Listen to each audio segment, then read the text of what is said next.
दिल से ले आने वाला प्रभु यीशु मसीह के आदि पवित्र नाम में सब पवित्र लोगों में से देता हूँ।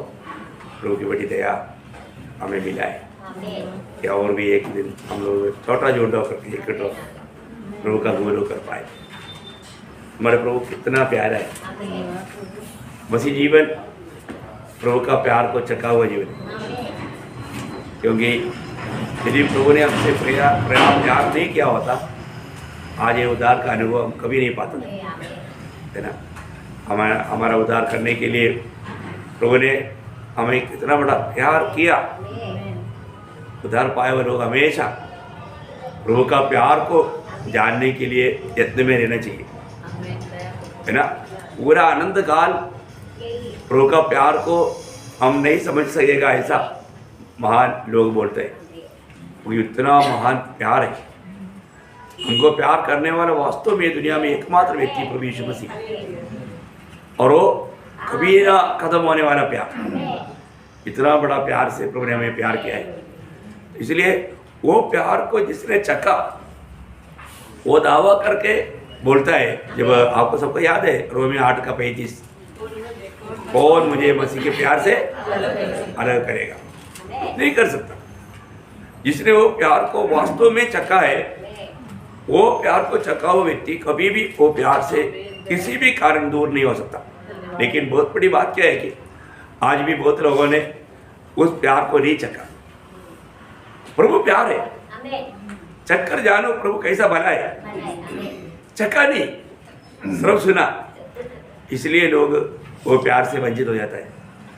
तो प्रभु का उस प्यार में रह करके प्रभु का प्यार में सब कुछ करना, जैसा अभी हम बोलता है हम जो भी करें मसीह में करना, मसीह के द्वारा करना। हम चलता है तो मसीह में चलना, हम बोलता है तो मसीह में बोलना, हम जो भी करता है वो सब मसीह में होना। इसका मतलब एक प्रकार बोलेगा तो सब प्रेम में होना। प्रेम में जो कर रहा है वो सब मसीह में कर रहा है। जो प्रेम से नहीं करता वो मसीह में नहीं करता ना। कितना धन्यवाद है। मैं प्रभु को बहुत धन्यवाद देता हूँ। प्रभु ने और भी एक सुंदर दिन हमारे जीवन में दिया। तो पिछले शनिवार को हम लोग पड़ोसियों का पत्री पहला अध्याय का 9 से 13 तक वचन पढ़ना था। तो उसमें से कुछ ही बात मैं आप लोगों को बता पाया। आज उसी में से एक वचन से कुछ बात मैं आपको बताना चाहूँगा। उसका 11 वचन पढ़ेंगे आज थोड़ी समय के वर्णन के लिए।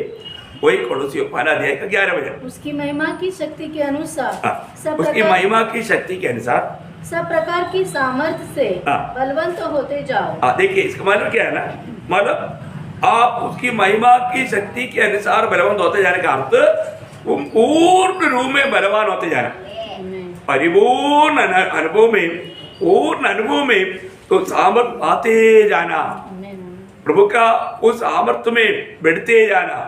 मतलब बहुत गहरा एक शब्द है ना। मतलब पूर्ण शक्ति के साथ हम बल पाना चाहिए, पूर्ण शक्ति के साथ बल पाना। इसका मतलब परमेश्वर का उस सामर्थ्य को पूर्ण रूप में अनुभव करने के लिए प्रभु हमको चुना है। और उसके साथ आगे यहाँ तक कि आनंद के साथ हर प्रकार से धीरज और सहनशीलता दिखा सको। देखिए आनंद के साथ, इसका मतलब जो भी कार्य जो करना है आनंद के साथ हर प्रकार से धीरज और सहनशीलता दिखा सको। देखिए मसीह जीवन का एक बहुत बड़ा एक भाग है ये बात हमारे जीवन में बहुत अनिवार्य बात है। हर एक उलाट पाया हुआ लोगों में, हर एक पवित्र लोगों में ये गुण होना चाहिए। वो जो भी सहता है मतलब आनंद के साथ धीरज और सहनशीलता दिखाना, आनंद के साथ धीरज और सहनशीलता दिखाना। उसका मतलब यहाँ पर हमें जो मतलब जो आनंद है वो साधारण आनंद नहीं, वो आनंद भी अतुल्य आनंद है। और यहाँ पर धीरज और सहनशीलता, ये तीन बात हमारा मसीहत में विजयी जीवन के लिए बहुत जरूरत बात है। इसका मतलब अभी पहले वो बोलता है कि पूर्ण शक्ति के साथ मेल पाते जाना, है ना। वो बहुत बड़ा एक प्रयोग है। मैं आपको बताना चाहता हूँ तो इसमें हमको मालूम है कि मसीह जीवन का जो भी कार्य जो है मनुष्य की सामर्थ्य में नहीं। कैसे नहीं? हाँ, कई लोग सोचता है कि मैं पढ़ा लिखा है, मेरे को पढ़ना आता है, मैं पढ़कर समझ सकता है और मैं प्रचार कर सकता है। ऐसा करने वाला काम नहीं है। ये बिल्कुल कोई भी मनुष्य का दुनिया का रीति का कोई भी सामर्थ्य लेकर के चलने वाला काम नहीं तो मौसे को वह ऐसा धोखा हो जाएगा। मौसा एकदम मसीह पढ़ कर निकला, हाँ बोला ठीक है अभी अपन आज अभी छुड़ाने के लिए निकलते हैं। उधर जाते ही देखा, अरे अपने भाई के साथ एक आदमी झगड़ा कर रहा है, चुप उसको, बहुत अच्छा फाइटर था। हाँ, एक मार में एक आदमी को मारना बोलेगा तो असामान्य सामर्थ्य है ना, और गाड़ दिया। लेकिन प्रभु ने बोला बाप रे मेरे दास ऐसा ये मेरे मार्ग नहीं भाई, इसको सुधारना पड़ेगा, इसको सुधारना पड़ेगा। फिर हमारे स्थल में भेजा, 40 साल पर ट्रेनिंग दिया। 40 साल का ट्रेनिंग के बाद में अभी मौसा को प्रभु बोलता है अभी तो जाएगा, क्यों नहीं प्रभु, और किसी को भेजो। अभी मेरे पास सामर्थ्य नहीं। देखा वो जो मिस्र से मिला हुआ सारे बात उतर गया। प्रियो, हम लोग दुनिया से पा करके मैं अभी प्रभु का सेवा करेगा करके जो सोच रहा है बहुत धोखा है। ये कोई धन दौलत से चलने वाला सेवा नहीं, या दुनिया से मिलने वाला कोई ज्ञान से चलने वाला सेवा नहीं। ये सेवा बिल्कुल स्वर्ग से मिलने वाला सेवा है। स्वर्ग से सामर्थ्य पाते बिना ये सेवा नहीं कर सकते। ये बहुत बड़ी बात है। इसलिए हमें सामर्थ्य जरूर चाहिए। मसीह जीवन में प्रभु का काम करने के लिए क्या चाहिए? सामर्थ्य चाहिए, है ना। जब इसलिए प्रभु ने बोला ना, चेले लोगों को भी बोला तुम लोग भागना नहीं, तुम लोग अभी भागना नहीं, है ना। जब प्रेरित लोगों का काम पाना दिया 8 बजे, परंतु जब पवित्र आत्मा तुम पर आएगा तब तुम सामर्थ पाओगे और यरूशलेम और सारे यहूदिया और सामरिया में और पृथ्वी की छोर तक मेरे गवाह होगे। देखिए प्रियो, एक बात को जानना है, प्रभु का कार्य जो भी करेगा वो कभी भी पवित्र आत्मा का सामर्थ्य बिना कभी नहीं करना, कभी नहीं करना, क्योंकि पवित्र लोगों के प्रति प्रभु ने ऐसे एक प्रबंध किया हुआ है। हमारा ये जीवन जीने का अर्थ प्रभु में आया हुआ लोग हमेशा मसीह में होकर के करता है कि नहीं, ये बात को परखना चाहिए। क्योंकि आपको मालूम है, मतलब अभी ये आत्मा का सामर्थ्य पाते बिना तुम जा रहे ही नहीं, यरूशलेम में रहो। कितना भी दिन लगेगा तुम यरूशलेम में रहो, यरूशलेम से कहीं जाना नहीं, है ना। क्योंकि प्रभु के पवित्र आत्मा उतर आने के लिए प्रभु ने एक मतलब जगह तैयार किया है, उसके अनुसार उनको वहां पर रुकना था। तो बहुत बड़ी बात है। और वो लोग ऐसे ही किया और आत्मा आया, सामर्थ पाया, निकल पड़ा।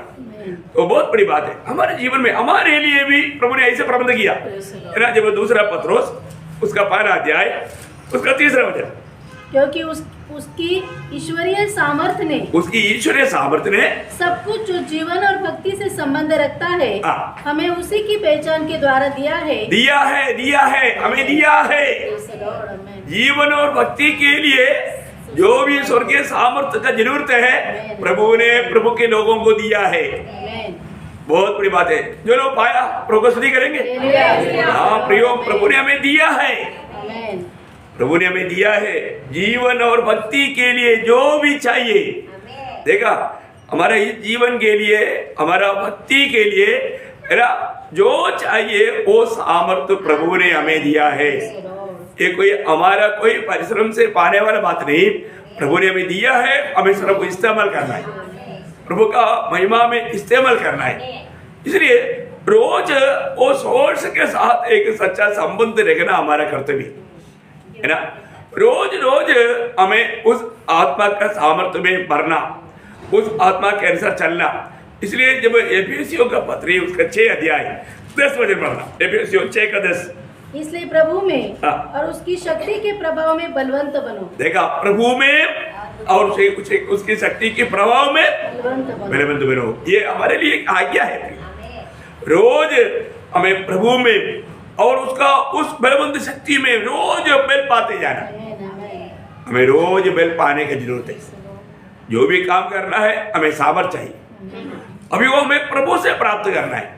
आपको मालूम है प्रेरित पौलुस प्रभु में आया तो आपको सबको सुपरिचित वचन है, जब प्रेरित 9:22 वो फल बल पाते गया, सामर्थ पाते गया, सामर्थ्य होते गया। क्यों? क्योंकि वो प्रभु की बेल में बैठते गया, वो प्रभु में बना रहा, प्रभु में बना रहेगा। तो प्रियो हमारा परमेश्वर का सामर्थ्य, वो सामर्थ्य हमें रोज हमें मिलना है, वो सामर्थ्य में हमें हमारा रहना है, वो सामर्थ्य के साथ कार्य करना है, वो सामर्थ्य का महत्व हमें जानना है ना। मसीह जीवन में कई बार हमको लगता है मैं अभी तक शायद मेरे बेल में चला, अभी आगे को मुझे प्रभु का सामर्थ्य की जरूरत है, ऐसा है क्या? नहीं प्रियो, मसीह जीवन का आरंभ से प्रभु हमें बेल देता है, प्रभु हमें सामर्थ्य देता है। अगर हम आज बहुत लोग प्रभु को महिमा क्यों नहीं देता, उनको लगता है कि ये जो भी किया मैंने किया तो फिर प्रभु को महिमा क्यों दूं? फिर और हम प्रभु की ओर से किया तो प्रभु को महिमा देगा ही। इस व्यक्ति को लगता है नहीं ये प्रभु की ओर से मुझे मिला है, तो तुरंत प्रभु को धन्यवाद देगा, प्रभु को महिमा देगा। और जिस बात में आप प्रभु का धन्यवाद नहीं करता, अभी जैसे अभी यहाँ प्रभु को बस्ती में तक आया, कैसे आया? मैं आया या प्रभु लेकर आया? प्रभु लेकर आया, इसलिए हम आते ही धन्यवाद देगा, प्रभु धन्यवाद आपने आज भी संगति में पहुंचाए, प्रभु का धन्यवाद देगा। भक्त का ओठों में हमेशा स्तुति रहता है प्रियो। मैं एक बात आपको बताता हूँ ना, हम लोग कई बार थक जाता, कई बार हम लोग हमारा शक में पड़ जाता। नहीं, हमारे प्रभु के ऊपर शक करने की जरूरत नहीं। जो भी प्रभु ने जो वायदा दिया सब वायदा हाँ है, कोई भी ना नहीं। प्रभु ने हमको एक जगह के लिए निकाला है तो प्रभु वो काम करवाएगा। आपको मालूम है जब अब्राहम, हमारा परमेश्वर का सामर्थ्य का सीमा नहीं। हम लोग सोच रहे हमारे समझ का अंदर नहीं आया बोल करके वो बात पर शक नहीं करना। जैसा अभी एग्जाम्पल बोलेगा तो अब्राहम के जीवन में प्रभु ने वायदा किया, मैं तेरे वंश को आकाश की ताराओं के जैसा बढ़ाएगा। परंतु एक भी बचा नहीं। वायदा कौन दिया? सर्वशक्तिमान प्रभु ने, है ना। तो वहां पर एक शब्द हम पढ़ता है रोमियो का पत्री, उसका 4:20 वचन, रोमियो 4:20। परमेश्वर की प्रतिज्ञा पर संदेह किया और विश्वास में दृढ़ होकर परमेश्वर की महिमा की। देखा, प्रभु आपने मुझको लाखों करोड़ों संतान दिया, धन्यवाद दिया। आया क्या? विश्वास से धन्यवाद दिया, विश्वास से धन्यवाद दिया। प्रभु ने मुझको वचन दिया है तो प्रभु पूरा करेगा। इस बात में उसको जरा सा भी शक नहीं, देखा, संदेह नहीं। उन्होंने प्रभु को महिमा देते रहा। 21 भी पढ़ी। निश्चय जाना कि जिस बात की उसने प्रतिज्ञा की है वह उसे पूरा करने में भी समर्थ है। पूरा करने में भी सामर्थ्य है। हमारा 20 वचन में पूरा है, आपका 2 वचन में। ओके, ठीक है। देखा, प्रभु ने जो भी वचन दिया है वो वचन पूरा करने के लिए सामर्थ्य है। कितनी बार हम लोग कुड़कुड़ाने के कारण, हम लोग जीवन में हारने के कारण हमारा अविश्वास है, हमारा अविश्वास है। जहाँ हमारा अविश्वास है वहां पर प्रभु काम नहीं करता, प्रभु विश्वासियों के लिए काम करता।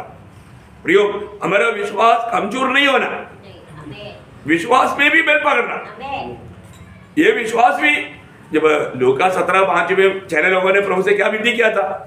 प्रभु हमारा विश्वास बढ़ाओ। जिसको अपना विश्वास थोड़ा कमजोर लग रहा है ना, प्रभु को बोलो, प्रभु बढ़ाएगा ना।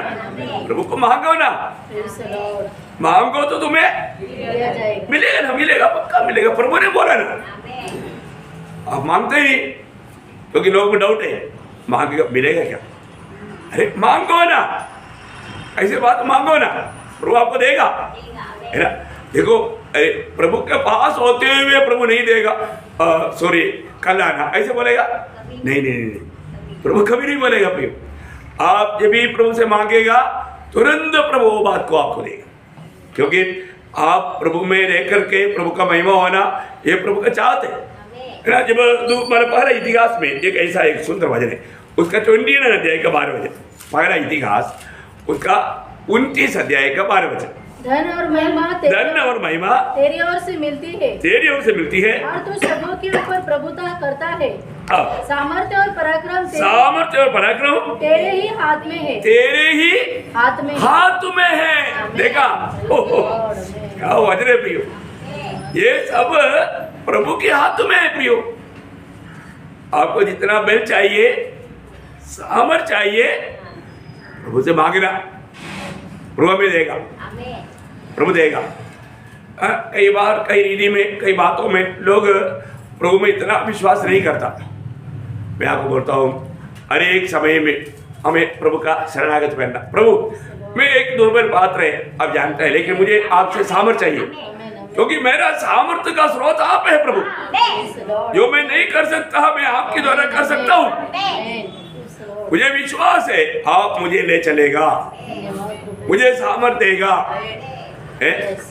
मुझे सीढ़ी चढ़ने के सामर्थ्य नहीं है तो प्रभु आप मुझे सामर्थ देगा। ये सीढ़ी क्या, एवरेस्ट पहाड़ चढ़ने देगा। अरे आप प्रभु पर विश्वास कर, क्योंकि प्रभु के पास पूरा सामर्थ्य है। आपको जितना सामर्थ्य चाहिए प्रभु देगा। मैं आपको बोलता हूँ, ये जो भजनों को पढ़ने के टाइम रहना, मेरा दिल एकदम उमड़ता है। नीति वचन में ऐसा, सॉरी भजन संगीता में उसका 28 अध्याय का 8 वचन का शुरुआत, बहुत गहरा बात है। यहोवा अपनी प्रजा का बल है। देखा, कौन बल है? यहोवा। आमीन। प्रभु प्रियो, प्रभु का लोगों का बल प्रभु है। आमीन, आमीन। इसका मतलब क्या है कि प्रभु का लोग झुंड छोटा रहेगा पर तो बलवान है, क्योंकि प्रभु उनका बल है। आप देखो, प्रभु उनका बल है। कैसा बात है ना, ये कितना अनमोल बात है हमारे जीवन में। मतलब प्रभु का हमारा बेल प्रभु है बोलेगा तो अभी वहां पर क्या असंभव है? कुछ भी काम असंभव है ना। हमारा बेल कौन है, ये बात को जानना है ना। हमारा सामर्थ्य का रहस्य, हमारा विजय जीवन का रहस्य सब हमारे प्रभु है। प्रभु के साथ का नाता कभी भी तोड़ना नहीं, प्रभु में बना रहना, प्रभु की ओर से ये सामर्थ्य बहरने वाला अनुभव में हम रहना। कोई भी बात है वहां पर कमी आएगा नहीं। आपको मालूम है, जब कितना भी प्रतिकूल भी आएगा तो प्रतिकूल में भी प्रभु की इच्छा के खिलाफ नहीं जाना, क्योंकि प्रभु हमारे साथ है। जब एक बार हमारा एक परमेश्वर का जन आकर के अमस्या राजा को, यहूदा का राजा अमस्या को एक चेतावनी देकर कहता है, क्योंकि वो इस्राएल के लोग परमेश्वर को छोड़ करके परमेश्वर बिना जीने के समय में वो लड़ाई के लिए जा रहा है, तो इस्राएल से भी मदद मांगा। उन्होंने भी 1 लाख सेना भेजा, लेकिन परमेश्वर का दास आकर के अमस्या को बोलता है तू ऐसा मत कर, तू उनकी सहायता मत लो, क्योंकि उन लोगों ने प्रभु को त्याग दिया। आज इस्राएल के बीच में प्रभु नहीं, परंतु यहूदियों के बीच में है, इसलिए तू उनकी सहायता मत लो। तब वो बोलता है कि अरे मैं तो उनके लिए बल खर्च भी किया है। तो फिर वो तब एक बात वो प्रभु का जन बोलता है ना, दूसरा इतिहास उसका 25 अध्याय का 8 वचन। यदि तू जाकर पुरुषार्थ करे और युद्ध के लिए हियाव बांधे, तो भी परमेश्वर तुझे शत्रुओं के सामने गिराएगा, क्योंकि सहायता करने और गिरा देने दोनों में परमेश्वर सामर्थ्य। देखा प्रियो, ये बात है। समस्या तो प्रभु की सहारा ना लेकर के मनुष्य के सहारे में जाएगा तो तू गिर जाएगा, और तू परमेश्वर के सहारे में तू जाएगा तो तू जीत पाएगा, है ना। उसके आगे बहुत संभाषण है, उसमें नहीं जाएंगे, लेकिन जय देने वाला या हर देने वाला प्रभु है। हमें विजय जीवन बिताने के लिए प्रभु को प्रियो, प्रभु का हमेशा सहारा लेना एक भक्त का कर्तव्य है। आज मैं हर बात में प्रभु का सहारा लेकर के मैं जीवन बिताता है कि नहीं, ये बात को हमें परखना है ना। हमें हमेशा एक अच्छा बलवंत अनुभव में, एक बड़ा सामर्थ्य अनुभव में, है ना, बहुत एक अच्छा आदर्श के अनुभव में आगे बढ़ना है, तो हमें प्रभु की ओर से सामर्थ्य चाहिए। ये सामर्थ्य सिर्फ प्रभु में है, क्योंकि हमारा कसरत से हमें इसके लिए सामर्थ्य नहीं मिलेगा, है ना। जब 62 भजन संगीता का 11 वचन, परमेश्वर ने एक बार कहा है और 2 बार मैंने यह सुना है हाँ। कि सामर्थ परमेश्वर का है। हाँ, देखा, सामर्थ्य किसका है? सामर्थ्य परमेश्वर का है प्रियो। कोई भी जैन अपने सामर्थ्य में कुछ किया करके बोलेगा तो बहुत घमंडी हो गया। परमेश्वर सामर्थ्य देता है, इसलिए अनेक बातों में पवित्र लोग बोलता है यदि प्रभु का अनुग्रह है, प्रभु सामर्थ्य देगा तो मैं ये काम करेगा। कभी भी हम लोग अपनी कोई भी बातों पर घमंड नहीं करना, हमारे शब्दों में बहुत सावधान रहना, नहीं तो वो शब्द हमारे लिए गिरावट का कारण बन सकता है ना। मैंने सुना है कि एक बार एक अगबोस बोल करके एक हमारा भविष्य था चेन्नई का, बॉम्बे में एक बड़ा मीटिंग हुआ, मीटिंग में उन्होंने भविष्यवाणी किया मैं कभी एक्सीडेंट में नहीं मारेगा। देखो ऐसा बात है, कहना कितना मूर्खता की बात है ना। और वो बॉम्बे से चेन्नई जा रहा था हाईवे रूट में, वही रात्रा में गया हो। देखो क्या फायदा है, शैतान ऐसे बातों पर पकड़ता है ना। जो बात प्रभु की महिमा का नहीं है वो बात कभी नहीं कहना चाहिए। अरे अपने को हम प्रभु के लिए हमेशा तैयार है, वो बात अच्छी बात है ना। हम प्रभु में बना रहेगा, प्रभु का आगमन की तैयारी में रहेगा, बहुत आनंद की बात है। लेकिन घमंड की बात आ गया तो वहां पर शैतान उसको डांट डाल देता है ना। तो प्रियो, हमेशा हमारा दावीद अपने जीवन में हमेशा एक बहुत, दावीद इतना प्रभु को प्यार करने का कारण क्या है ना, दावीद को मालूम है मेरे जीवन का विजय रहस्य प्रभु है, क्योंकि मेरा बल मेरा सेना नहीं, मेरा बल प्रभु है। तो जब 18 भजन संगीता का 12 वचन में वही बोलता है, 18 भजन संगीता का 12 वचन। हाँ, हे परमेश्वर, हाँ, हे मेरे बल। हाँ, देखा, हे परमेश्वर ये मेरा बल, ये परमेश्वर ये मेरा बल। क्या परमेश्वर मेरा बल है, इसलिए मैं प्रभु से प्रेम करता हूँ। देखा, परमेश्वर मेरा बल है इसलिए मैं प्रभु को प्रेम करता हूँ। कितने लोग बोल सकता है प्रियो, प्रभु हमारे बल है प्रिय। प्रभु हमें सामर्थ्य देता है, देखने के लिए सामर्थ्य प्रभु देता, पढ़ने के लिए सामर्थ्य प्रभु देता, बोलने के लिए प्रभु सामर्थ्य देता, चलने के लिए प्रभु, खाने के लिए प्रभु सामर्थ्य देता। खाना खाने से सामर्थ्य मिलेगा ऐसा नहीं, खाने के लिए भी प्रभु का सामर्थ्य चाहिए। हाँ, ये हाथ इतना तक हिलाने के लिए सामर्थ्य चाहिए ना, वो कौन दे रहा? प्रभु दे रहा। अब प्रियो, वास्तव में हमारा हम लोग कितना अधिक प्रभु को हमेशा सम्मान करते रहना चाहिए, है ना। वही दावीद है ना, उसका 68 का 28 का शुरुआत करना, 68 का 28। तेरे परमेश्वर ने आज्ञा दी कि तुझे सामर्थ्य मिले। हाँ, प्रभु ने आज्ञा दी तुझे सामर्थ्य मिले।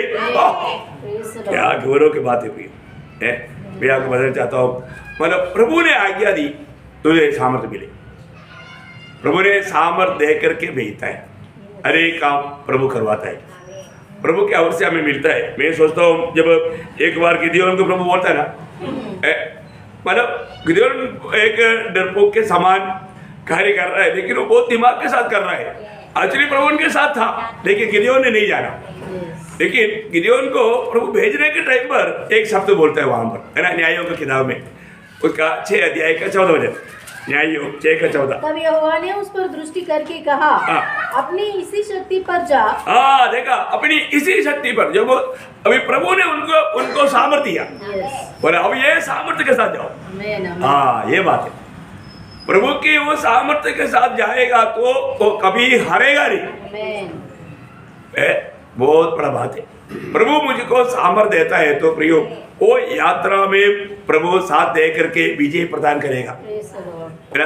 ये सब प्रभु करता है। और वो बात हम जब 84 भजन संगीता का 5 वचन में इसलिए भक्तों का विषय में ऐसा एक वर्णन वो शब्द दिया, 84 भजन संगीता 84 का 5।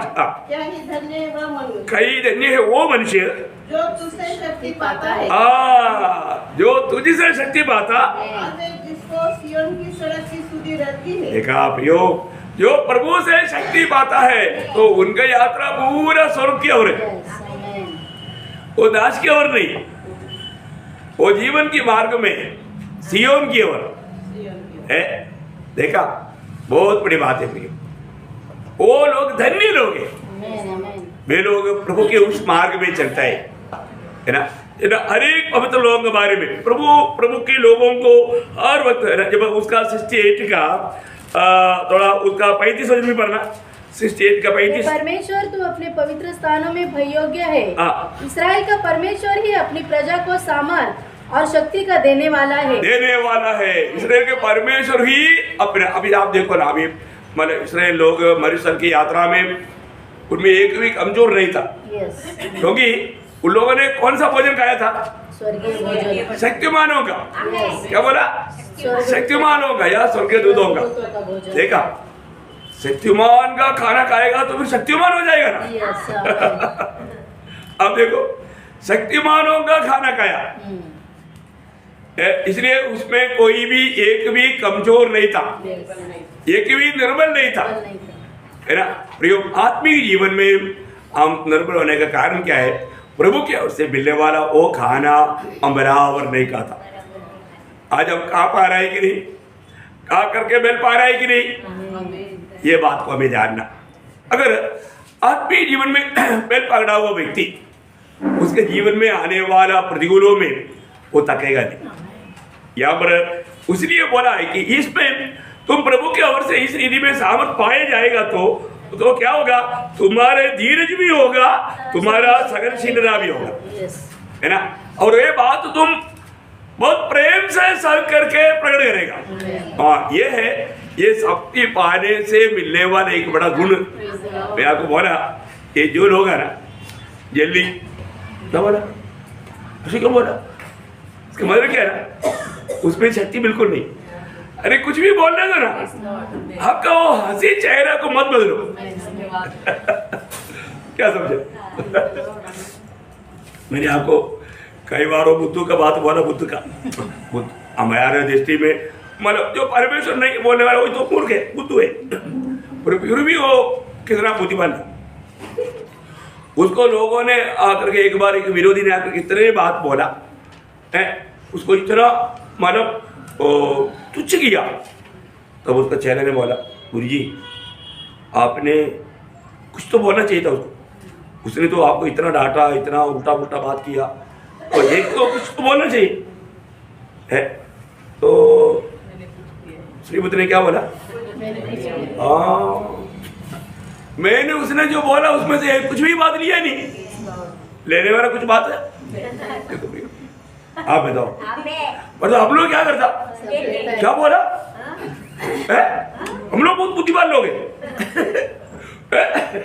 हमको थोड़ा समझ ज्यादा है। हम लोग क्यों ऐसे देखा? ऐसे क्यों बोला? देखा, समस्या खड़ा करने में बहुत तेज है। क्या बात है? इसका मतलब क्या मालूम है?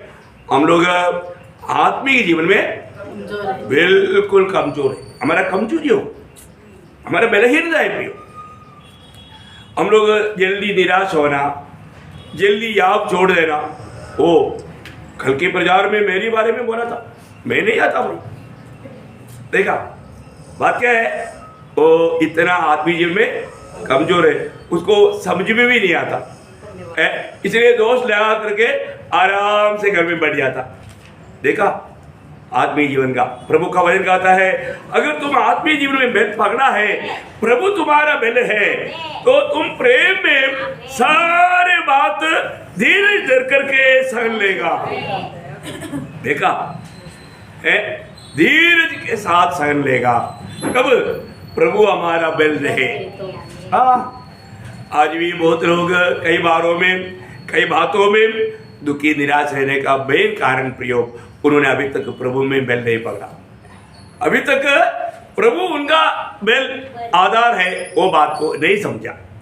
वो लोग जो भी करता है वो सोचता है मैं समझदार है, मेरे को बेल है, मेरे को ताकत है, मैं कर सकता हूँ, इसलिए वो हार जाता। प्रयोग हम लोग प्रभु में आने के बाद में हमारे हर एक बातों का सबसे बड़ा नेव आधार प्रभु यीशु मसीह।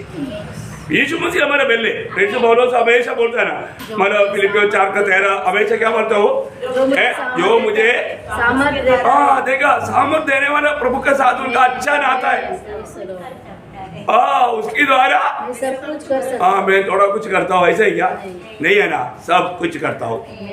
सब कुछ करता हूँ। इसलिए प्रभु को सारा महिमा देता है प्रभु का दास, क्योंकि मैंने नहीं किया, प्रभु ने किया, है ना। 1 कोरिन्थियों 15:10 में वो बोलता है मैं सबसे बढ़कर काम किया, तुरंत वो एक शब्द जोड़ देता है, मैंने नहीं, प्रभु का अनुग्रह नहीं। ये सारे काम कौन किया? प्रभु का अनुग्रह, मतलब प्रभु का अनुग्रह, प्रभु का सामर्थ्य ने किया, मैंने नहीं किया। मैं किया बोल करके मैं क्रेडिट नहीं लेता हूँ। मेरे साथ तो प्रभु का अनुग्रह है, मुझे सामर्थ्य देने वाला मेरे साथ है, उसने किया। मैं एक सिर्फ पात्र बन करके उसका हाथ में रहा। क्या अनोखा बात है भैया। मैं आपको बताना चाहता हूँ, हमारे जीवन में ये बात को हमें समझना जरूरी बात है। हमारे धीरज, मतलब धीरज का अर्थ का क्या मालूम है? प्रतिकूलों में सहने का सामर्थ्य, प्रतिकूलों में सहने का सामर्थ्य। आज हमारे धीरज कैसा है? कोई अगर गुस्सा से देखेगा तो हम क्या करेगा? एक प्रतिकूल आ गया, कोई व्यक्ति हमको गुस्सा से देखा, ऐसे कुछ बोल दिया, हमारे क्या होगा? उनको भी हंसते में, क्या सर क्या बात हो गई, प्यार से बोल पाएंगे क्या? हम भी हमारे चेहरे बदल देंगे। देखो अगर कोई ट्यून बदल करके कुछ बोलेगा तो हमारा अर्थ क्या होगा? वहां पर मालूम पड़ता है हम लोग कितना धीरजवंत है ना। अपना देखो, हर एक समय में हमारे जीवन में कमजोरियां आ सकता है ना, क्योंकि हम शरीर में है ना। तो कभी भी वो शारीरिक बलहीनता को लेकर के विरोधी मतलब धोखा का काम दे सकता है, लेकिन हमें परखना है मेरे जीवन में। इसलिए ना प्रभु हमें बार बार बहुत लोग बोलता ना, हमको इतना तकलीफ क्यों है? तुम्हारा धीरज बैठा नहीं है, अभी तक 2 आउट से बढ़ना चाहिए था, अभी तक तेरा बढ़ा ही नहीं धीरज। तो फिर धीरज नहीं बढ़ा है तो प्रभु को तो बढ़ाना है। प्रभु को आपका धीरज बढ़ाना, धीरज बढ़ाने का एक ही मार्ग है, आपको कष्ट देना। अभी आप सब लोग अच्छा थोड़ा दिल खोल करके दिमाग में समझना, और जीव में आने के टाइम पर घबराना नहीं, क्योंकि हमारा धीरज बढ़ाने के लिए एक ही मार्ग है ना। रोमियो का पत्र आपको मालूम है ना। देखो ये सब लिख कर दिया है ना, ये कोई नया बात नहीं बोल रहा है। आपका जो वचन में लिखा वो बात मैं थोड़ा सा आपको समझा रहा हूँ। उसका 5 अध्याय का 3-4 वचन। केवल यही नहीं, हम क्लेशों में भी घमंड करें, यह जानकर कि क्लेश से धीरज, और धीरज से खरा निकलना, और खरे निकलने से आशा उत्पन्न होती है। देखो इसका मतलब इसी कारण हम कष्टों में भी क्या करता? घमंड करता। अरे देखो ये बात है प्रिय, क्योंकि कोई भी कष्ट हमारा नुकसान के लिए नहीं, हमें यीशु मसीह के, अच्छा आपका जिंदगी का लक्ष्य क्या है? यीशु मसीह के जैसा बनना है ना, या कोई और बनना है? यीशु मसीह के जैसा बनना है तो आपको धीरज चाहिए ना। हमारे प्रभु यीशु मसीह कितना धीरजवंत था, तो वो धीरजवंत हमारे भी चाहिए ना, तो हमारे पास नहीं है ना। फिर हमें धीरजवंत वाला बनाना है ना, बनाने के लिए प्रभु वो मार्ग में ले जाता है। और तो हम बोलता है प्रभु ऐसा मार्ग में मत ले जाओ।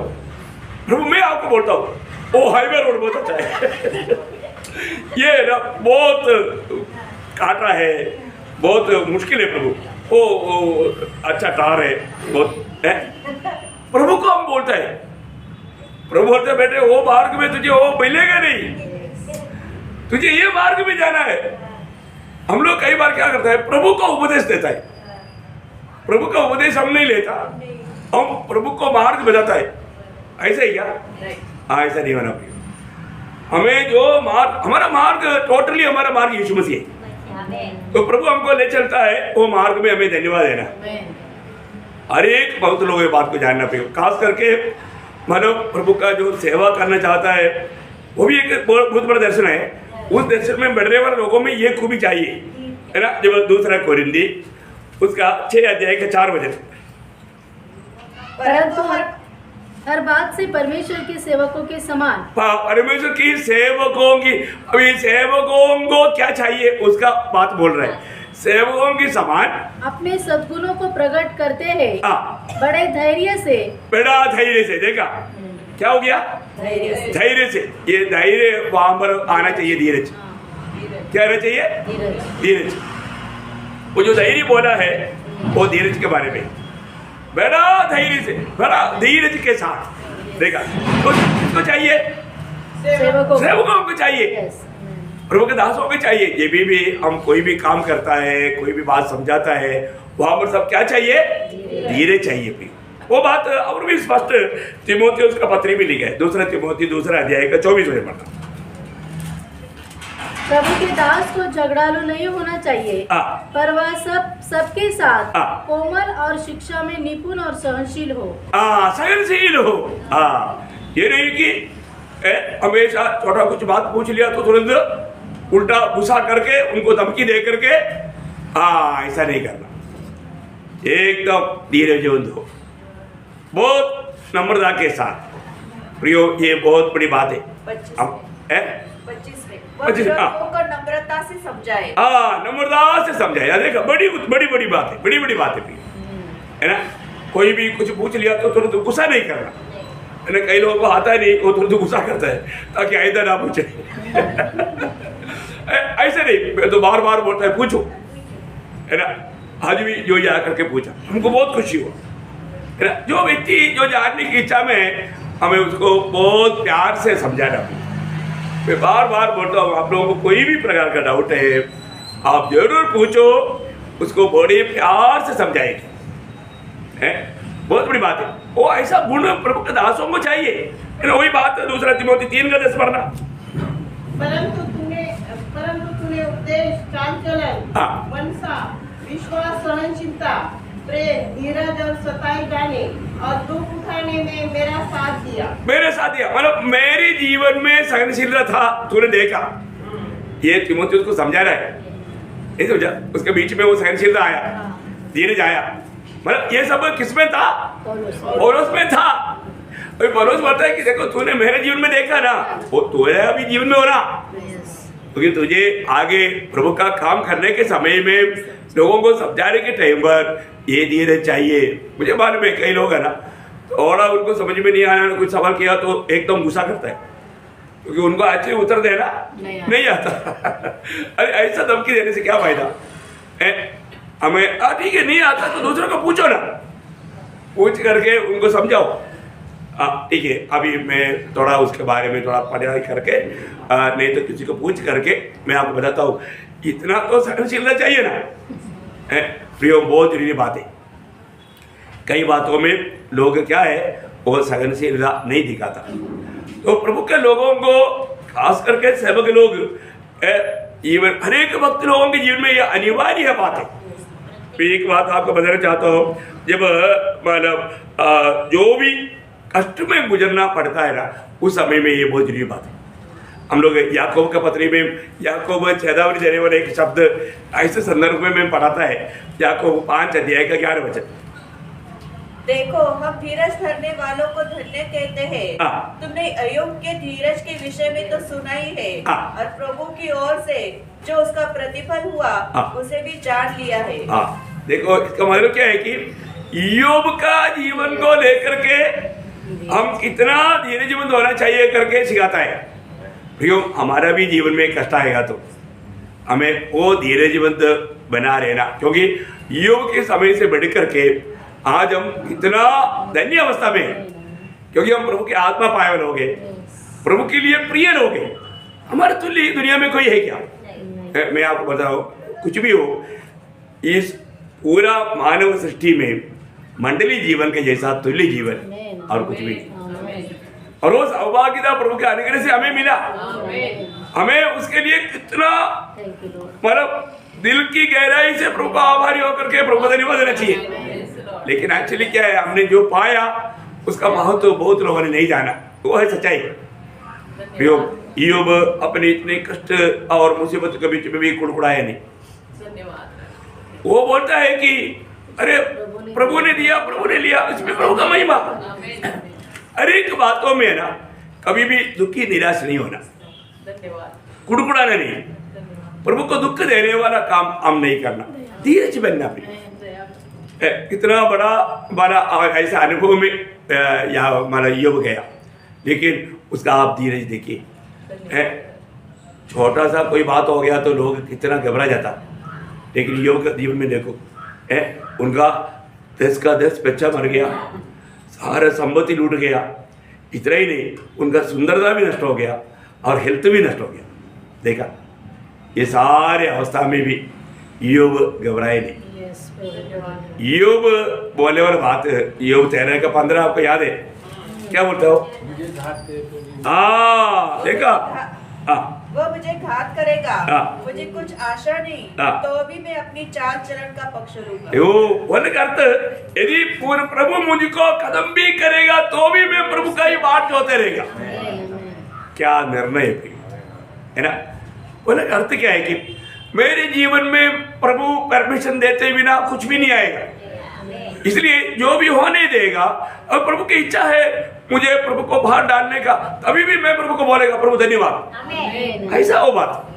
देखा प्रियो, हमें एक बार बोलेगा तो एक आज्ञा स्वर में ये बताया कि तुम धीरज बनाए रहना। जब रोमियो के पत्री में लिखा है ऐसा, रोमियो के पत्री उसका 12 अध्याय का 12 वचन पढ़ना।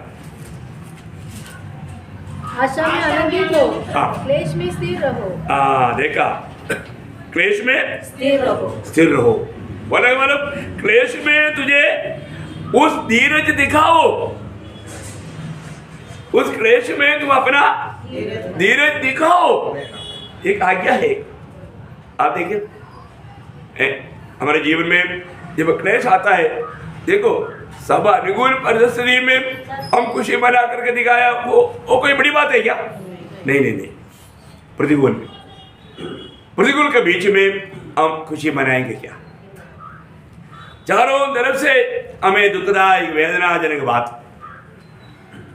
सच में मैं आपको बताना चाहता हूँ, जो प्रभु ज्यादा चाहता है उसके जीवन में ऐसे चारों तरफ से कष्ट विपत्ति आएगा, लेकिन प्रभु का भक्त को प्रभु उसके बीच में बड़ा जय के उत्सव के साथ पार कराएगा। हमारा भरोसा हमेशा प्रभु रहना, प्रभु मेरा सहारा है करके अगर आप जानता है तो आप कभी भी डगमगाएगा नहीं, है ना? ऐसा चारों तरफ जब युदा पत्र लेने के टाइम पर भी बोलता है उसका 3 वचन में, नाना प्रकार का विश्वास की परीक्षा, क्या बोलता है वो? जब मैं तुम्हें उस उद्धार के विषय में लिखने में अत्यंत परिश्रम से प्रयत्न कर रहा था, जिससे हम सब सहभागी हैं, तो मैंने तुम्हें यह समझना आवश्यक जाना कि उस विश्वास के लिए पूरा यत्न करो जो पवित्र लोगों को एक ही बार सौंपा गया था। देखिए, एक ही बार सौंपा हुआ उस विश्वास का शोधना जब आएगा, फर्क आएगा, वो बात पत्रोस में लिखा है ना?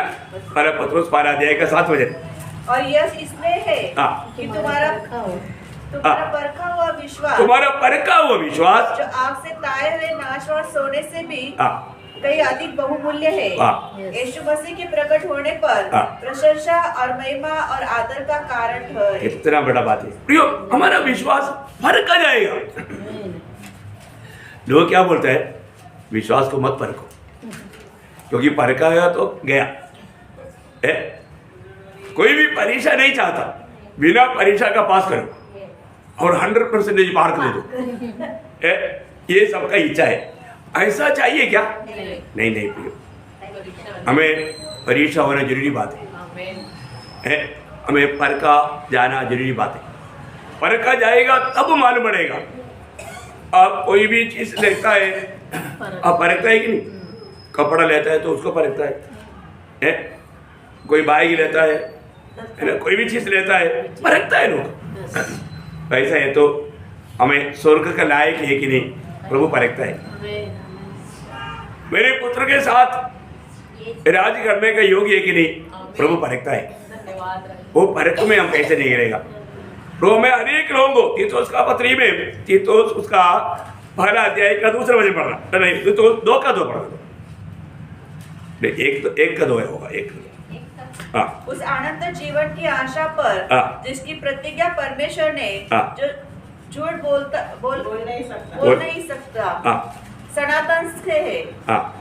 नहीं, मैं एक्चुअली क्या है ना, उसका तीतोस उसका दूसरा अध्याय का दूसरा वचन है। अर्थात बूढ़े पुरुष हाँ धैर्य में पक्के हो, हाँ धैर्य में पक्के हो। हाँ करेक्ट, धैर्य में पक्के हो। मतलब बोलने के बाद क्या है ना, धीरज में पक्का हो, आप पक्का बलवान हो, और उसका विश्वास और प्रेम और धीरज पक्का हो। पक्का हो, पक्का विश्वास, पक्का धीरज। दो में है ना, दो का दो में। हाँ देखिए बहुत बड़ी बात होती है हमारा धीरज में। एक प्रकार का परिभाषा में ऐसा लिखा है, तुम धीरज में बलवान हो। पक्का हो गया तो बलवान है ना, ये बात सही है ना, है मतलब तुम्हारा धीरज कच्चा नहीं होना, पक्का हो। पक्का होना। मतलब किसी प्रकार का भी प्रतिकूल में कुछ भी नहीं लगता ऐसा चलना, हाँ ऐसा सामर्थ्य होना। क्या है ना, क्या वचन कितना सुंदर है। मैं सोचता हूँ ये वचनों को सही रीति पे अपन थोड़ा डाइजेस्ट हो जाए तो हमारे आत्मीय जीवन के लिए कितना बड़ा ताकत मिलेगा, बहुत बड़ा मिल मिलेगा। फिर तो हमारा हर एक बातों में हमें धीरजमंद बनना है। खास करके अभी हम लोग सब जानता है कि हमारा प्रभु का आगमन निकट है ना। प्रभु के आगमन निकट होने के कारण हमारा धीरज कभी कम नहीं होना, नहीं तो वक्त पर हम नष्ट हो सकता है। उसके लिए याकूब बोलता है, याकूब 5 अध्याय का 7 वचन पढ़ना, याकूब 5 अध्याय का 7 वचन। इसलिए हे भाइयों, हाँ। प्रभु के आगमन तक हाँ। धीरज धरो। हाँ देखा, प्रभु के आगमन तक धीरज, पर इसके बीच में धीरज मत त्यागना। हमारा धीरज, इसलिए हमें धीरज परखना चाहिए। फिर मेरा धीरज कमजोर तो नहीं हो रहा है, मेरा हिम्मत धैर्य कमजोर तो नहीं हो रहा है, प्रतिकूलों में कहीं डगमगाए तो नहीं जाता। परखना भी, परखना है हमें, और भी धीरजबद्ध बनना का जरूरत है। खास करके हम प्रभु के आगमन की निकटता में, इसलिए प्रभु के आगमन तक क्या करना, धीरजबद्ध बने रहो, धीरजबद्ध बने रहो। तो हर एक हमारा आत्मीय जीवन का विजय जीवन के लिए हमें ये धीरज चाहिए, और इसमें परमेश्वर के वो सामर्थ्य के अनुसार हमें धीरज में बलवान होना, ताकि हमारे जीवन में आने वाला कोई भी प्रतिकूल में हम डगमगाए ना जाए। धीरज बढ़ना। फिर उन्होंने प्रभु ने क्या बोला, सहनशीलता। धीरज का बात और सहनशीलता के बात में अर्थ में फर्क है, ये बात भी जानना है ना।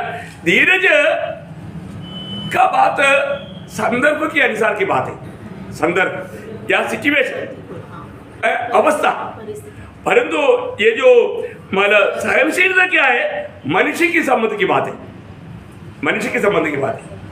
ये बात का फर्क समझ में आया। धीरज जो है वो अवस्था, परिस्थिति के ऊपर है, नहीं समझा, परिस्थिति के ऊपर। आपको कष्ट आया, तकलीफ आया, निंदा आया, बदनामी आया, ये सब एक परिस्थिति है, सिचुएशन, क्या बोलो उसको, हाँ सिचुएशन है। परंतु यहाँ पर जो ये जो सहनशीलता जो है मनुष्य के संबंध में, मनुष्य के संबंध में, ये बहुत बड़ी बात है। हमारे आपस में कोई बात होगा तो हमारे आपस की कोई बातों में हमें क्या चाहिए, सहनशीलता चाहिए। उसमें हमें यीशु मसीह की वो सामर्थ्य में सहनशीलता में बढ़ना है। बहुत गंभीर बात है भैया। आज हम लोगों के जीवन में या आत्मीय जीवन में, घर में हो, मंडली में हो, ऑफिस में हो, कई लोग है ना, थोड़ा कुछ बॉस ने डांटा, तूने ठीक से काम नहीं किया, मैं इधर काम नहीं करता, उसको अच्छा नहीं लगता, थोड़ा भी डांटना सहने के लिए तैयार नहीं। बॉस को बोलता है मैं ऐसे ही करूंगा, ऐसे तो तुम मेरी काम नहीं करना, एप्लीकेशन दे दो, ठीक है ले लो, देखा सहनशील नहीं। क्या हो गया, एप्लीकेशन ले लिया, बोला कल से इधर नहीं आया, जरा छुट्टी हो गई, देखा नौकरी गया। नौकरी क्यों गया, सहनशील नहीं था। अभी हमारे बीच में एक जोड़ी चैन था, उसको फोर्स डिपार्टमेंट में इतना अच्छा नौकरी था। एक दिन बॉस ने हमारे बुला करके कुछ तो डांटा, उसने बोला देखो मैं ऐसे ही करूँगा, ऐसे है तो आप नहीं कर दो। उसने वो गुस्सा में जा करके एप्लीकेशन दे दिया, उन्होंने एक्सेप्ट कर दिया। उन्होंने ऐसे नहीं सोचा था कि ऐसे हो जाएगा, लेकिन ऐसे ही हो गया। तो क्या हो गया, नौकरी से निकाला। वही बात मैंने कभी कभी कहा ना, हमारा ये जो सहनशीलता नहीं होने से बड़ा धोखा होता है, बड़ा धोखा होता है। अपने ट्रिब्यूनल का भी ऐसे हुआ, मनमाड़ोर, आपको याद है? वो तो सीएट में इतना अच्छा पोस्ट में था, उधर का पूरा मेन सिक्योरिटी ऑफिसर था। उनको बड़े बड़े वहां की कंपनी का बड़े बड़े मीटिंग में भी उसको बहुत बड़ा ये था, उनके लिए अच्छा एसी रूम सब कुछ बड़ा ये था। उन्होंने सोचा अभी मैं ही कंपनी चला रहे, थोड़ा गवर्नमेंट में आ गया, तभी परीक्षा होता है। तो उन्होंने बोला कि तुम्हें 2-3 महीना के लिए नासिक को ट्रांसफर जाना है। उन्होंने बोला मैं नहीं जाऊँगा। बोला ठीक है, एप्लीकेशन दे दिया, उन्होंने एक्सेप्ट कर दिया। उन्होंने कभी नहीं सोचा था कि मतलब उनको ऐसा होगा, निकाल दिया। देखो इसके बाद में कितनी जगह पर भीख मांगने जैसा घुमा, लेकिन कहीं भी वो सक्सेस नहीं हुआ, जबकि इतना हाई पेमेंट के साथ बड़े बीएपी लेवल में अच्छा पहुंचा था। आप देखो प्रियो, ये जो सहनशीलता बहुत बड़ी बात है। बहुत दृष्टांत मैं अपने भाइयों के जीवन में बहुत बार मैंने वाला कुछ गड़बड़ी होने से पहले भी मैं बोला था कि थोड़ा रिक्वेस्ट कर लो, माफी मांग लो, ले लो, लेकिन नहीं किया। फिर गड़बड़ हो गया, होने के बाद में फिर क्या होगा, होने के बाद कुछ नहीं होता। ऐसे बातें प्रिय कभी भी मतलब हमारे जीवन में आना, ये जो गुण जो है प्रियो, सारे पवित्र लोग ये बात को जानना। आज हमारे में सहनशीलता है क्या? कोई कुछ बोल दिया तो उसके ऊपर हम तुरंत मतलब रिएक्शन में आकर के क्या बोलता है उसको, टेंशन में आकर के कुछ भी गड़बड़ी नहीं करना भाई, बहुत थोड़ा सहनशील बनना। प्रभु का वचन, प्रभु का लोग, क्योंकि हम लोग रहने वाला है दुनिया में प्रभु का गौरव के लिए हमारे में ये सहनशीलता जरूरी बात है। ये हमें बढ़ना है, उन्नति पाना है। ये सहनशीलता को जो कोलोसियों का पत्री में क्या लिखा, हम लोग जो पढ़ने वाला बातों में एक बात है सहनशीलता, पकड़ना है सहनशीलता को। कोलोसियों 3:12 है, और सहनशीलता धारण करो। देखा, सहनशीलता को धारण कर लो प्रियो। अगर सहनशील, यीशु मसीह ने क्या बोला, जो दाहिने घर पर मारते उसको बायां भी दिखाओ, सहनशील होना। और तो हम यीशु मसीह का चेला बोलेगा, लेकिन हम सहनशील नहीं, बहुत जल्दी गुस्सा करेगा, बहुत जल्दी मतलब एक्शन लेगा, उसमें क्या होता, प्रभु का निंदा होता है, प्रभु का निंदा होता है। अभी यहाँ पर पौलुस उनके लिए ये बात के लिए प्रार्थना कर रहा है। हमारे भी जीवन में वैसे हमें कई लोगों के लिए प्रार्थना करना पड़ेगा ना, क्योंकि वो लोग सहनशील नहीं, सहनशील नहीं होने वाला ऐसा किसी का जीवन में ऐसे दिखता है। तो मैं आपको बोलता हूँ, आप प्रभु में उनको प्यार करने के कारण उनके लिए विशेष प्रार्थना करो। हाँ, प्रार्थना करो। देखो सुश्रूषा ने बोल दिया मेरे लिए, देखो अच्छा स्वभाव है, सबके लिए प्रार्थना करना चाहिए। सुश्रूषा बहुत नम्र बहन है। देखो मैं आपको बताता हूँ, कितना भी डांटो तो भी सहता है। अभी मारने से बढ़कर के डांटने का जोर में एक विधा नहीं। आप बताओ यहाँ तक बात आया। कई लोग बोलते ना, आपको दांत कहा गया, वो है ना, वो मेरा पति का हाथ का ताकत है। हाँ, इधर ऐसा बात ही है ही नहीं, कभी भी पोल बदलने हाथ उड़ाया नहीं। लेकिन ये सहनशील नहीं है।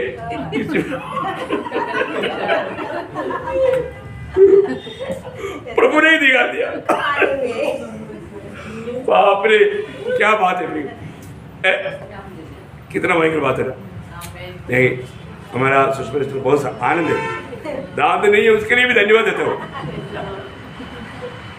कई लोग कितना परेशान होता है, तो हमें सहनशीलता बढ़ाना चाहिए, है ना। मानव प्रभु का वचन में ये गुण उसका बारे में बहुत तारीफ किया है। एक्लेशियंस में ऐसे लिखा है, एक्लेशियंस उसका 7 अध्याय का 8 वचन का बी पाठ पढ़ना।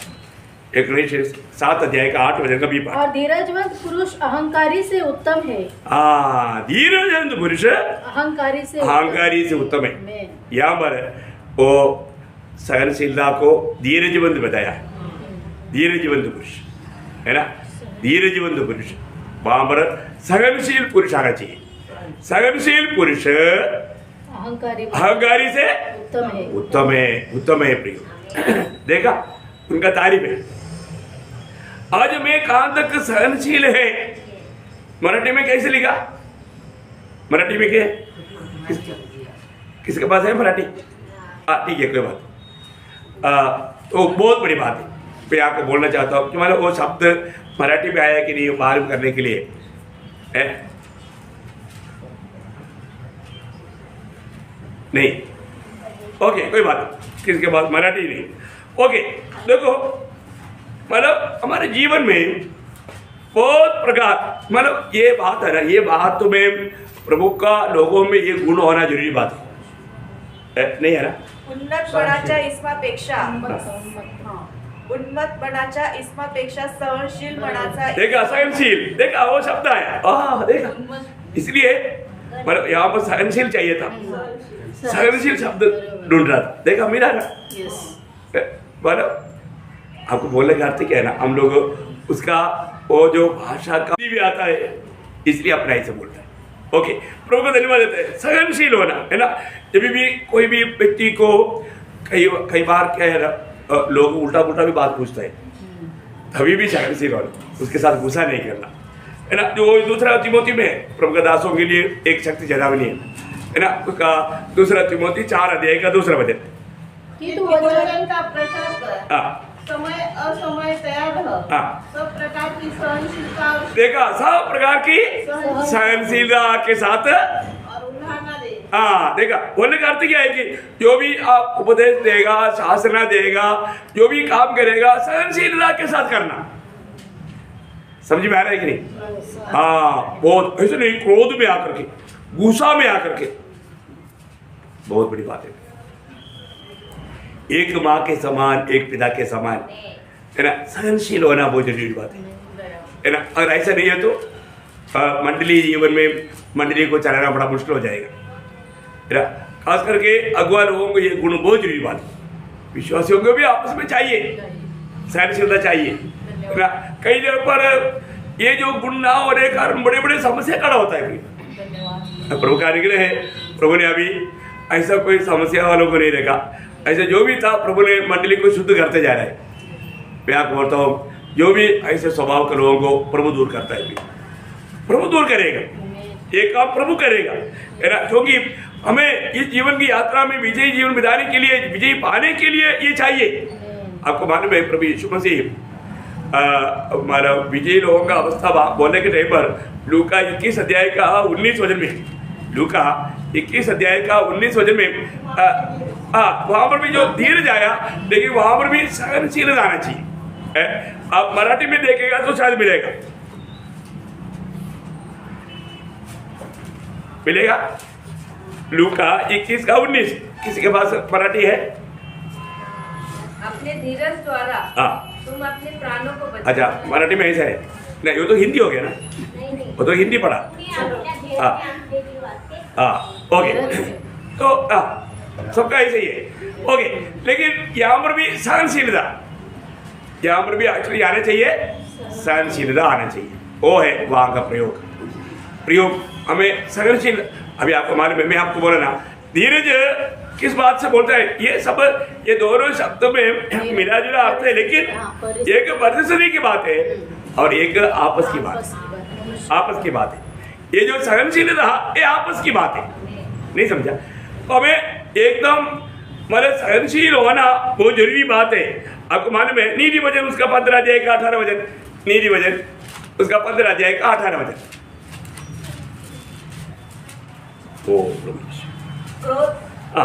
परंतु विलंब से क्रोध करने, क्रोधी पुरुष झगड़ा मचाता है, परंतु जो विलंब से क्रोध करने वाला है वो मुकदमा को दबा देता है। इसका मालूम क्या है ना, आपको जो क्रोध करने वाला झगड़ा मतलब वहां पर गड़बड़ी करता है, परंतु उसके बाद जो आना चाहिए सहनशील लोग जो है वो झगड़ा को बुझाता है, ऐसा आना चाहिए। क्या समझता है? मनुष्य तंटा उपस्थित करतो, मतलब जो क्षमाशील या सहनशील मनुष्य क्या करता, या झगड़ा को खत्म करवाता है। अरे जाने दो ना प्लीज, कोई बात नहीं, मैं आपसे क्षमा मांगता हूँ, कोई बात नहीं, वो उसका अनजाने से हुआ। देखो कई लोग क्या करता और तेल डालेगा, नहीं समझा? नहीं, हमें बहुत इन बातों में सहनशील होना बहुत जरूरी बात है प्रियो।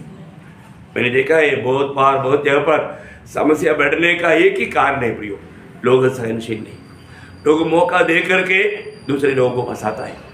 हमें ऐसा नहीं होना चाहिए प्रियो। प्रभु का पवित्र लोग, प्रभु के आगमन के बाद जो होने वाले पवित्र लोगों में सहनशीलता कल से बढ़ करके आज बढ़ना चाहिए, बढ़ना चाहिए। क्योंकि जब वही नीति वचन 16 का 32 वचन पढ़ना, सहनशील व्यक्ति का श्रेष्ठ था। विलंब से क्रोध करना वीरता से और अपने मन को वश में रखना नगर को जीत लेने से उत्तम है। देखा, वो उत्तम है। बोलेगा तो ऐसा लोग, सहनशील लोग अति श्रेष्ठ है, उत्तम लोग है। देखा कितना बड़ी बात है। मैं आपको बताना चाहता हूँ हमारे जीवन में आज ये सहनशीलता कहाँ तक है। कई बार लोग हमारे घरों में भी छोटी छोटी बातों में झगड़ा करके क्या करता है, एक दूसरे को समझने के लिए तैयार नहीं, तो वो वहाँ पर बहुत समस्या खड़ा होता है। अच्छा चमकने वाला घर एकदम अंधेरा हो जाता है ना, एकदम दुखदायी अनुभव बन जाता। प्रियो, ये सब सहनशीलता ना होने के कारण हमारा सहनशीलता को और भी बढ़ाओ, और भी बढ़ाओ, क्योंकि जहाँ पर प्रेम है वहाँ पर विजय है। आत्मा का फल प्रेम है, आपको मालूम है, वहाँ पर ये सहनशीलता है।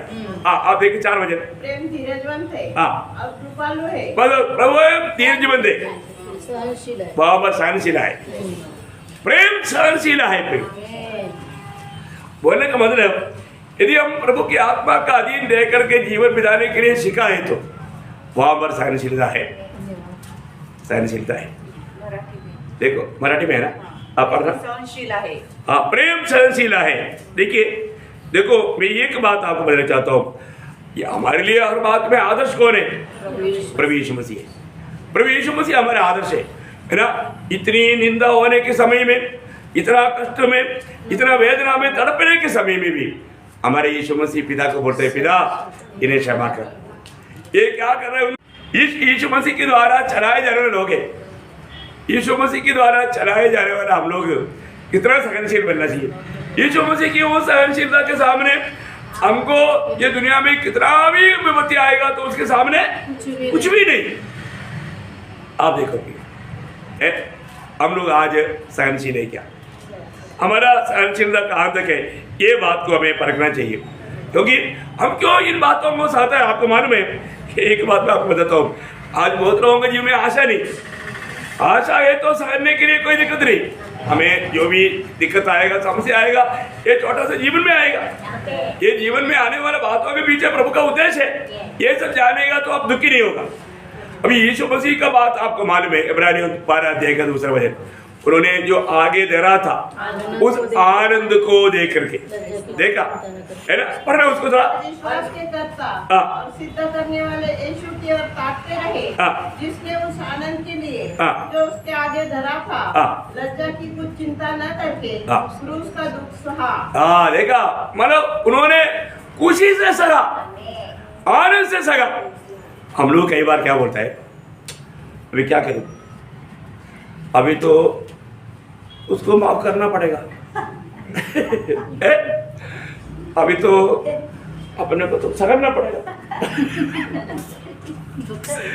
दुख से। समझ में आया? हम कई बार कई काम जो करता है वो आनंद से नहीं, वो मजबूरी में, क्या बोलता है, मजबूरी है ना। अभी तो क्षमा करना पड़ेगा, कुछ लिए क्षमा करना पड़ेगा। अभी हम क्या प्रभु का जन्म ना सहना ही पड़ेगा। देखो हमारे ऐसी अवस्था है, नहीं प्रिय, ऐसा ना हो। प्रभु का जन्म इन बातों में पार करना चाहिए। मेरे जीवन में आज मेरा धीरज, मेरा सहनशीलता दिन प्रतिदिन बढ़ता है कि नहीं, क्योंकि इसका आनंद में बड़ा प्रयोजन है और वो बढ़ाने वाला मार्गों में प्रभु हमको ले चलता है। मैं आपको बोलता हूँ, अगर ऐसा इन बातों में बढ़ोतरी नहीं हुआ तो हम लोग बड़ा प्रतिफल जो चाहता है वो हमें नहीं मिलेगा, वो हमें नहीं मिलेगा, है ना। प्रभु बड़ा प्रतिफल पाने वाला मार्ग में हमको ले चलता है, लेकिन हम वो मार्ग को छोड़ देता। जब आपको मैंने कई बार बताया, प्रभु यीशु मसीह की खातिर जब हम कष्ट नष्ट सहता है उसका क्या होता, मत्ती 5 अध्याय का 11-12 वचन। हाँ, धन्य हो तुम जब मनुष्य मेरे कारण तुम्हारी निंदा करे और सताए और झूठ बोल बोल कर तुम्हारे विरोध में सब प्रकार की बुरी बातें कहे, तब आनंदित और मगन होना, क्योंकि तुम्हारे लिए स्वर्ग में बड़ा फल है। देखा, तुम्हारे लिए स्वर्ग में बड़ा फल है। ये फल किसने विश्वास से देखा? मेरा फल बढ़ गया। ऐसा एक अनुभव होना चाहिए भी। जब पौलुस और सीलास जब अच्छा दर्शन के साथ मकेदोनिया बुलाहट पा करके लोग गया था, खूब पिटाई मिला, पिटाई भी मिला, जेल भी मिला। अभी हम जेल में पड़ा है, अभी कौन छुड़ाएगा, ऐसा सोच करके वो लोग दुखी नहीं हुआ, है ना। जब प्रेरितों का 16 अध्याय उसका 22 से 25 तक का वचन पड़ेगा तो प्रियो, ये सब अनुभव है ना, सिर्फ उनका जीवन में नहीं, आज का पीढ़ी के लोगों में भी आ सकता है। तब हम क्या बोलेंगे, हम क्या सोचेंगे, हम क्या करेंगे, ये बात अगर याद रहेगा तो ये हमारे लिए प्रोत्साहन है। अब बढ़िए। तब भीड़ के लोग उनके विरोध में इकट्ठे होकर यह चढ़ाए और हाकिमों ने उनके कपड़े उखाड़कर उतार डाले और उन्हें बेत मारने की आज्ञा दी। बहुत बेत लगवा कर देखा, बहुत भेद हुआ कर उन्होंने उन्हें बंदी गृह में डाल दिया और दारोगा को आज्ञा दी कि उन्हें चौकसी से रखे। उसने ऐसी आज्ञा पाकर उन्हें भीतर की कोठरी में रखा और उनके पांव काट में ठोक दिए। आधी रात के लगभग पौलुस और सीलास प्रार्थना करते हुए परमेश्वर के भजन गा रहे थे और कैदी उनकी सुन रहे थे। इतने में बस हो गया ना। इस अनुभव में भी गीत गा के प्रभु को महिमा करना पड़ेगा तो कोई हल्की बात है क्या? ये गीत आएंगे नहीं, लोग रोते रहेगा, मारो मैंने क्या गुनाह किया, कुड़कुड़ाएगा। पर तो प्रभु के लोगों ने ऐसे किया नहीं किया। प्रियो, बोलो प्रभु को धन्यवाद दिया, प्रार्थना किया, धन्यवाद दिया, गीत गाया। देखा, ये बात है सहनशीलता हमारे जीवन में। जब भी है ना, हम लोग कहाँ मरे प्रियो, हम लोग यही मर कहीं भी हो, कभी भी हमें जानना है मैं प्रभु के राज्य में है। कहाँ मरे? प्रभु के राज्य में। प्रभु के राज्य का अनुभव कहाँ है?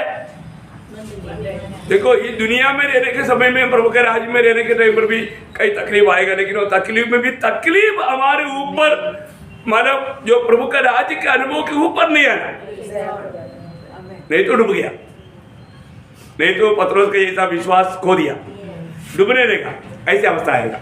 लेकिन वहां पर भी है ना, रोमियो 14:17 के अनुसार खाना पीना नहीं, धर्म और मेल मिलाओ, और वो आनंद है, वो आनंद है जो पवित्र आत्मा से होता है। देखा, वो आनंद कैसे आनंद? पवित्र आत्मा से।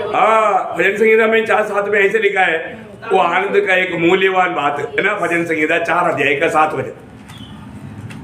ओ प्रभु यीशु, तूने मेरे मन में उससे कई अधिक आनंद भर दिया है उनको जो अन्ना और दाख मधु की बढ़ती से होता है। देखा, दुनिया की लोग जिस बातों में आनंद करता है उससे भी कई अधिक हमारे अंदर प्रभु ने डाला हुआ है।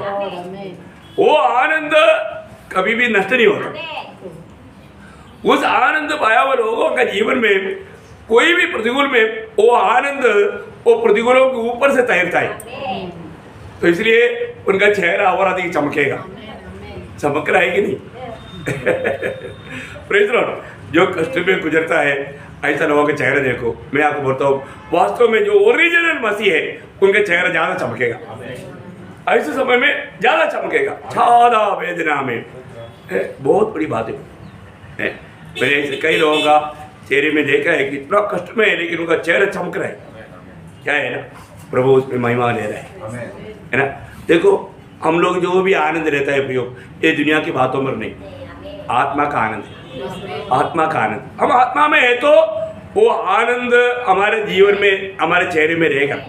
यीशु मसीह दुनिया में रहने के टाइम पर भी आनंदित हुआ। कैसे आनंद हुआ? दुनिया की बातों में नहीं, है ना। वहां पर एक शब्द ऐसे लिखा है, जब लूका उसका 10 अध्याय उसका 21 में पढ़ना, यीशु मसीह कैसे आनंद, किसमें आनंदित था? उसी घड़ी वो पवित्र आत्मा में होकर, हाँ, पवित्र आत्मा में आनंदित होकर आना चाहिए। हाँ, ओके, आनंद से भर गया, आगे आया। हाँ, ठीक है, मतलब पवित्र आत्मा में वो आनंद से भर गया उस घड़ी में। जबकि दुनिया के लोग प्रभु की बातों को तुच्छ कर रहे हैं, तब वो बोलता है, प्रभु पिता तूने सच मुझे, आगे भी थोड़ा पढ़ना, वो विषय भी समझेगा। हे पिता, स्वर्ग और पृथ्वी के प्रभु, मैं तेरा धन्यवाद करता हूँ कि तूने इन बातों को ज्ञानियों और समझदारों से छिपा रखा और बालकों पर प्रकट किया है। या इसलिए प्रभु आत्मा में आनंदित होकर के पिता को गौरव दिया। देखा प्रियो, मैं एक बात आपको बताना चाहता हूँ, हम लोग किसी प्रकार भी इन बातों को समझने के लायक नहीं था, परंतु प्रभु ने हमारे ऊपर बहुत बड़ा कृपा उठाया, है ना। हम लोग प्रभु को कितना धन्यवाद देना चाहिए है। आप सोचो, किसी प्रकार भी हम लायक ही नहीं था, परंतु प्रभु ने हमें लायक बनाया, है ना। इसलिए प्रभु आत्मा में आनंदित हुआ। हमारे जीवन में हम आत्मा में रहेगा तो हर समय हम आनंदित रह सकता है ना। परंतु हम लोग आत्मा में नहीं रहता, प्रभु ने हमें आत्मा दिया, हम आत्मा के अनुसार नहीं चलता है। आत्मा में रहेगा, आनंद रहेगा। प्रभु ने प्रभु के आनंद, प्रभु के आत्मा के द्वारा हमारे अंदर दिया ना। प्रभु जो भी काम किया प्रभु में होकर के किया। यीशु मसीह चेलों को समझाने के टाइम पर यूहन्ना उसका 15 अध्याय उसका 11 वचन में, यूहन्ना मैंने ये बातें तुमसे इसलिए कही है कि मेरा आनंद तुम में बना रहे। देखा, मेरी आनंद तुम में बना रहे, मेरी आनंद। ओह, क्या आनंद है प्रियो, प्रभु की आनंद है। प्रभु हमें देने वाला आनंद, उसका 16 अध्याय के 22 की आखिरी में लिखा है, वो आनंद कोई तुम्हें छीन नहीं ले सकता, छीन नहीं ले सकता। ओह, कैसा बात है ना। उसका 17 का 13 में क्या लिखा हमारे में? अब मैं तेरे पास आता हूँ और ये बातें जगत से कहता हूँ कि वे मेरा आनंद अपने में पूरा पाए। देखा, प्रभु में वो आनंद, प्रभु के लोग उस प्रभु, हम लोग सादा आनंद नहीं ले रहे। ये दुनिया पूरा मिलकर के भी उस आनंद का एक छोटा पीस भी, टुकड़ा भी नहीं ले सकता। इतना बड़ा आनंद, क्या कितना बड़ा बात आज हमारे अंदर प्रभु ने किया, है ना। पुराने नियम का लोगों को भी जो प्रभु के संबंध में है, प्रभु ने उन लोगों को हमेशा आनंद दिया था। आपको मालूम है प्रभु ने उनको क्या कर दिया? जब यशायाह 35 अध्याय का 10 वचन पढ़ना, यशायाह 35 का 10। यहोवा के छुड़ाए हुए लोग लौट कर जय जयकार करते हुए सिय्योन में आएंगे और उनके सिर पर सदा का आनंद होगा। देखा, उन पर सदा की आनंद होगा। देखिए, बहुत बड़ी बात है। प्रभु के लोगों को प्रभु जो आनंद देता है वह थोड़ी समय की आनंद नहीं, सदा का आनंद, सदा का आनंद। मैं आपको बोलता हूँ, देखो दुनिया के लोगों का आनंद दुनिया की बातों में वो, तो दुनिया की बात नष्ट हो गया तो आनंद भी उसके साथ चले जाता। लेकिन प्रभु के लोगों का आनंद ऐसा है क्या? नहीं नहीं नहीं, कभी भी नष्ट नहीं होना, क्योंकि प्रभु ने हमें दिया वो आत्मा के द्वारा वो आनंद है, उस आत्मा का फल में वो आनंद है, प्रभु में रहने के द्वारा वो आनंद है। जब आपको सबको सुपरिचित वचन है हबक्कुक 3 अध्याय का 17-18 वचन, है ना। एक भक्त जो प्रभु को अपना आनंद का आधार जाना और प्रभु को ही अपना आनंद समझा, उसके लिए दुनिया का कोई भी कष्ट, नष्ट, नुकसान उसके आनंद को थोड़ा भी मतलब प्रहर या हानि नहीं पहुंचा सकता। अब यह हमारा हबक्कुक क्या बोला? क्योंकि चाहे अंजीर के वृक्ष में फूल न लगे और न दाखलताओं में फल लगे। जलपाई के वृक्ष में केवल धोखा पाया जाए और खेतों में अन्न न उपजे। भेड़शाला में भेड़ बकरियां न रहे और न थानों में गाय बैल हो, तो भी मैं यहोवा के कारण आनंदित और मगन रहूंगा। देखा प्रियो, वे यहोवा की कारण, मतलब मेरी आनंद ये दुनिया का कोई बातों में नहीं, प्रमोशन में नहीं, धन में नहीं, सुख में नहीं, ये दुनिया से मिलने वाला कुछ भी बातों में नहीं है। यहोवा में मेरा आनंद है। ये बहुत बड़ी बात है। आनंद के साथ हमें धीरज और सहनशीलता बढ़ाना है और आनंद के साथ इन बातों का अनुभव में आगे बढ़ना है। ये आनंद का थोड़ा कुछ को भी बता करके जल्दी खत्म करेगा। मतलब मैं आपको बोला नहीं, इस साल में हम हमेशा आनंद रह रहे हैं, इसलिए ऐसे विषय बोलने के टाइम पर बहुत बात याद आता है ना। तो हमारे इस आनंद का कुछ आम बात मैं बताता हूँ। पहले बात भजन संहिता 16 अध्याय का 11 वचन देखिए। ये भी अगर आपको आनंद का गट्टी लगता है तुरंत होटल में नहीं जाना, कोई बिग बाजार में नहीं जाना, क्या करना, आनंद उधर नहीं मिलता। आप पढ़िए। मुझे जीवन का रास्ता दिखाएगा, तेरे निकट आनंद की भक्ति।